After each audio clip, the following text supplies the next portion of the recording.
28 хадис. Әйел тәрбиесі.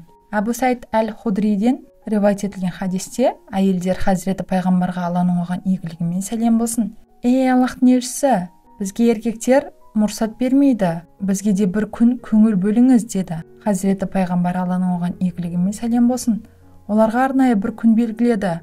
Әйелдер белгіленген күн келді. Оларға уағыз жүргізді, кейбір нәрселерді әмір етті. Оларға айтқандарының бір бөлімі мына төмендегідей еді. Кімде-кімнің өзінен бұрын 3 баласы шетінесе, оған балалары отқа түсірмейтін қалқан болады. Олардың ішінен бір әйел 2 болсашы деді. 2 болса да солай деді. Хадиске түсініктеме.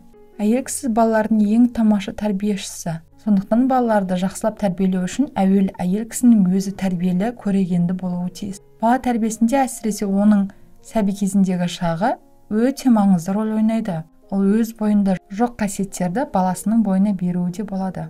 Өйткені өмірдегі қаншама дана атақты адамдар сол аналардың қолында тәрбиеленді емес пе? Сондай-ақ батыр әрі ер жүрек жігіттерді де әйел адам тәрбиелеп өсірді.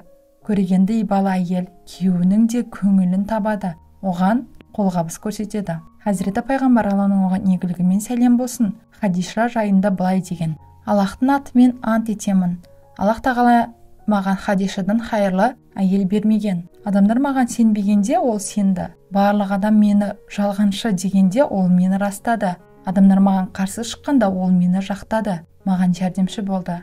Әйелдерге оқу мен жазуды үйренуді бұйырған Хазіреті пайғамбар Алланың оған игілігімен сәлем болсын бір хадисінде: қол астындағы күңді жақсылап тәрбиелеп, оны оқытқан адамға Аллах тағала 2 есе сауап береді деген. Білмейтінін үйренген әйелдер жайлы Айша анамыз: ансарлардың әйелдері қандай жақсы әйелдер, олар қанша қиналса да діндерін үйренді деген. Хазіреті пайғамбар Алланың оған игілігімен сәлем болсын Мадинада тұратын әйелдердің дінге деген қызығушылығына әрі үйренеміз деген талаптарына байланысты оларға аптасына 1 күн уақытын бөлген. Қазіргі кезде ислам жамағаттарының қайта өркендеуіне мұсылман әйелдер өз үлесін қосып келеді. Бір күні Хазіреті Омар мінбеге шығып мұсылмандарға үйленгенде махрды көп бермеу керектігін айтты. Мұны естіген әйелдердің бірі: ей Омар, сенің бұлай деуге ешқандай ақың жоқ деп Құрандағы аяттарды оқып көзқарасын білдірді. Сонда Хазіреті Омар: Субханаллах, әйелі Омарды үнсіз қалдырды деп райынан қайтты.